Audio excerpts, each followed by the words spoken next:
Conflict continues to escalate in the Middle East tonight after the U.S. and Israel launched a wave of strikes inside Iran early Saturday morning. That a joint campaign dubbed Operation Epic Fury is expanding following the killing of Iran's supreme leader, with Iran launching strikes targeting Israel and U.S. interests across the Middle East. Officials say at least 6 U.S. service members have been killed in action. As violence spreads into countries like Lebanon, Kuwait, and the United Arab Emirates. Back in Washington, Defense Secretary Pete Hegseth says the U.S. does not want an endless war, while Iranian officials insist they will not negotiate. The back and forth attacks raising concerns here at home as Americans watch closely with fears of a wider war. And WSAV's Jillian Cole spoke to one woman with a deep connection to the region. She joins us now with her reaction. I spoke with Rojeen, a second-generational Iranian woman who has family in Iran. She says despite the military action still happening around them, people are rejoicing after the U.S. and Israeli strikes. She says they are celebrating the chance to have the soul of the nation back in their hands.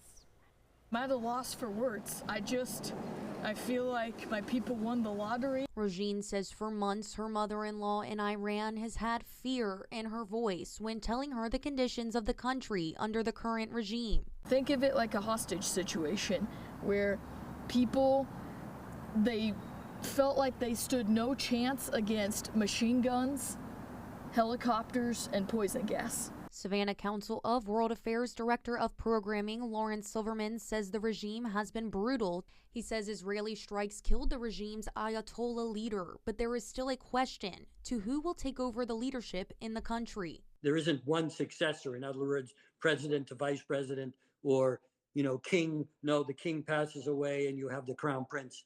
No, but you have that kind of still very closed leadership of a few people running this regime at the moment. Rojeen says when she received a phone call from her mother-in-law, her tone of voice was no longer fearful, but joyful, saying the strikes had begun. I just wanted to say thank you to our American servicemen and pilots who are over there, because you need to know that you've saved a lot of lives, and there are people inside the country who are seeing the regime's repression machine that was bombed and now unable to hurt them, and they're screaming out and saying thank you Israel and thank you America.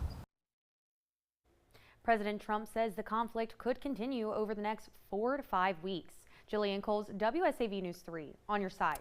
Jillian, thank you. As tension escalates in the Middle East, security is also being stepped up at military installations here at home.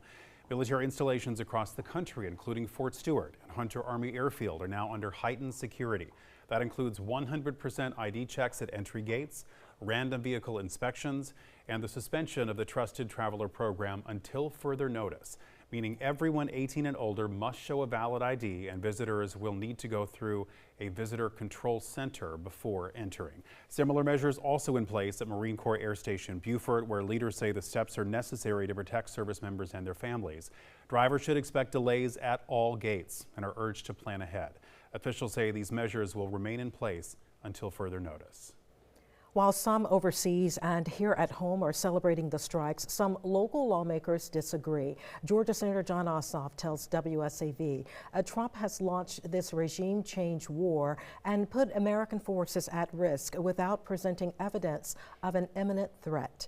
Without clear objectives, without having exhausted diplomacy, without a plan for the aftermath, and without the consent of Congress. I pray for the safety of U.S. forces who have been ordered into battle and commend their extraordinary professionalism. You can see more on the strikes coming up tonight on NBC Nightly News starting at 6:30. You can also see our local coverage of the conflict at wsav.com/Iran. Developing now in Savannah, police are investigating 2 separate shootings, one leaving a man injured and another turning deadly. SPD says the first shooting happened around 11:15 Sunday night near Lavinia and Hardin Streets. There, police found a man inside a car near West Victory Drive and Martin Luther King Jr. Boulevard, suffering from gunshot wounds. His injuries are believed to be non-life-threatening. In a separate case, police are now searching for a suspect in a deadly shooting on Eccles Avenue. Officers say a 38-year-old man was found shot multiple times Sunday morning and later died at the hospital. Investigators have identified 26-year-old Malik Frazier as the suspect with active warrants for felony murder, aggravated assault, and weapons charges. Police say he should be considered armed and dangerous. If you have any information about Frazier's whereabouts, you're asked to call Crime Stoppers at 912-234-2020. Both of these cases remain under investigation.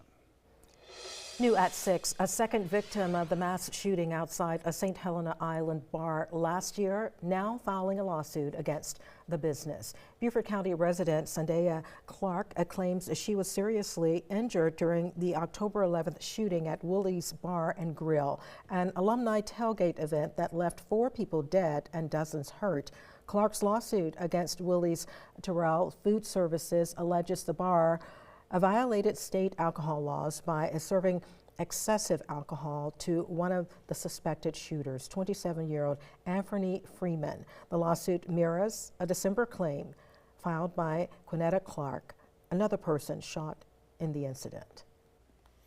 Dr. Linda Davis, a beloved teacher from Savannah, lost her life last month when a vehicle fleeing immigration authorities crashed into her car. Today, her family chose to honor her for the love, joy, and impact she shared with everyone who knew her. WSAV's Nakaya Harris joins us now with a look at her life and legacy.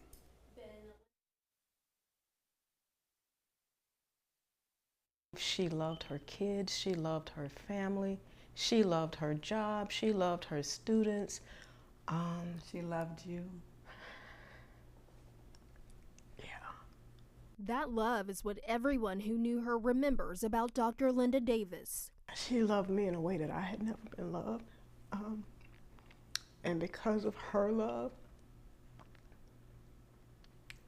I did my best to reciprocate. Linda was a mother, wife, daughter, sister, and teacher. Her wife, Consuela Davis, and her older sister, Andrea Chang, share with WSAV what Linda's love looked like. I called her Loyal Linda. She's very loyal. Oh yeah. Even when she didn't say much, she was seeing much. Her care and determination weren't just words. They shaped the life she lived every day. She raised 4 children single-handedly. But in raising those children, she educated herself. She got her associates, she got her bachelor's, she got her master's, and she got her terminal degree as a Doctor of Transformational Leadership. Now the love is what Linda's family holds closest and what they will miss the most. She was where she was supposed to be and doing what she was supposed to be doing. And she had been living her best life at that point of impact. I know she knew that I loved her, but right now I'm missing her. I am missing her really badly. And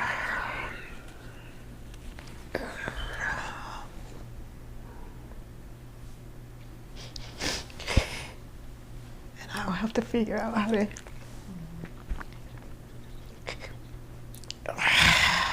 to go about life as she would. And her family tells me it was her smile and laughter that were contagious, her singing voice unforgettable, and her spirit always lifting those around her. Now beyond that, they want people to remember how she lived for unity and unconditional love, seeing the similarities that bring us together rather than the differences that divide us. Nakaya Harris, WSAV News 3, on your side. Now, Time Saver Traffic, sponsored by Arrowhead Clinic, the accident doctors, where it pays to get well. I-16 westbound heading into Pooler. We're looking at a bit of problems here. We have the interchange essentially backing up past the ramp here. So if you're heading west on 16, be mindful of that. Of course, traffic along Pooler Parkway tends to be terrible at a lot of times of the day, of course. We're looking at traffic heading inbound on White Bluff and Abercorn. Durant has issues as well, and Truman Parkway near Victory Drive also a slow go at times. Things are improving on 204 near King George, so no major problems there. If you're heading home to Richmond Hill right now, looking like your best way to go home is going to be taking Ogeechee Road all the way out as Highway 17 into town as well.